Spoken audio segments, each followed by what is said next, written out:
Hi అండి, అందరూ ఎలా ఉన్నారు? ఈరోజు మన ఛానల్లో special healthy and tasty nutritious మునగాకు కారపొడి. మనకందరికీ తెలుసు మునగాకు వల్ల చాలా ప్రయోజనాలు ఉన్నాయి. రక్తహీనతను తగ్గిస్తుంది ఇది, అలాగే షుగర్ని, థైరాయిడ్ని కూడా కంట్రోల్లో ఉంచుతుంది.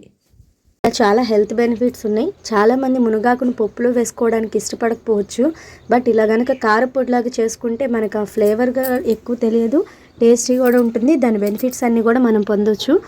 దీనికోసం ముందుగా మునగాకుని మనం ఫ్రెష్ మునగాకుని తీసుకోవాలి. దాన్ని వాటర్లో బాగా వాష్ చేసేసి ఇలా నీడలు పట్టిన ఆరబెట్టేసుకోవాలి. దీనివల్ల ఆకులు అనేవి క్రిస్పీగా వచ్చే వరకు ఉంచితే మనకి ముద్దగా అయిపోకుండా ఉంటుంది కారపొడి. ఇలా ఆరబెట్టుకుని తీసుకున్న మునగాకుతో పాటు ధనియాలు, ఎండుమిరపకాయలు, వెల్లుల్లిపాయ, జీలకర్ర, అలాగే బాదం పప్పు, పుచ్చగింజలు, గుమ్మడి గింజలు, పొద్దుతిరుగుడు గింజలు తీసుకోవాలి. దీంతో పాటు మునగాకును వేపుకుంటున్నాం మనం. ఇప్పుడు మునగాకుతో పాటు కరివేపాకును కూడా వేసి ఈ రెండింటిని కూడా వేపుకొని పక్కన పెట్టుకోవాలి. అలాగే ఇప్పుడు మిరపకాయలు, ధనియాలు, జీలకర్ర, చింతపండు, ఈ మూడు వేగిన తర్వాత చింతపండుని పైన విడదీసి వేసేసుకుని కొంచెం చింతపండు వేడెక్కితే చాలు. వీటన్నిటిని కూడా ఫ్రై చేసేసుకోవాలి. అలాగే గుమ్మడి గింజలు, వీటిని కూడా మనం కొంచెం డ్రై రోస్ట్ చేసుకుని పక్కకు తీసుకుంటాము. వీటన్నిటిని కూడా ఫ్రై చేసుకున్న వాటిని దంచుకోవాలి.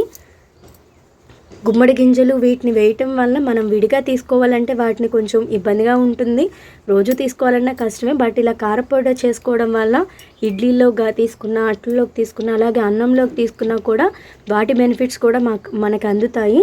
అందుకే నేను ఎప్పుడు కారపొడి చేసినా కూడా వీటన్నిటిని కూడా వేస్తూ ఉంటాను. సో వాటి పోషకాలన్నీ కూడా మనకు అందుతాయి. వాటన్నిటిని కూడా మునగాకు వేసి మొత్తం దంచిన తర్వాత వెల్లుల్లిపాయలు అవన్నీ వేసి దంచుతున్నారు మా అత్తగారు. రోట్లో చేస్తే చాలా బాగుంటుంది టేస్టీగా, బట్ అందరికీ పాసిబుల్ కాకపోవచ్చు కాబట్టి మిక్సీలో అయినా వేసుకోవచ్చు. రోట్లో దంచితే దాని టేస్టే వేరుగా ఉంటుంది. ఇలా వేడివేడి అన్నంలోకి ఒక స్పూన్ నెయ్యి వేసుకొని మునగాకు కారపొడి వేసుకొని తిని చూస్తే టేస్ట్ సూపర్గా ఉంటుంది. ఒక్కసారి ట్రై చేయండి. హెల్తీ అండ్ టేస్టీ డిషెస్ని ఎప్పుడూ ట్రై చేస్తూ ఉండాలి. It's a tasting time.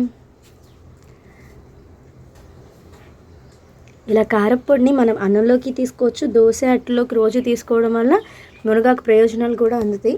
ఒకసారి ట్రై చేసి చూడండి. వీడియోస్ మన ఛానల్లో చాలా ఉన్నాయండి.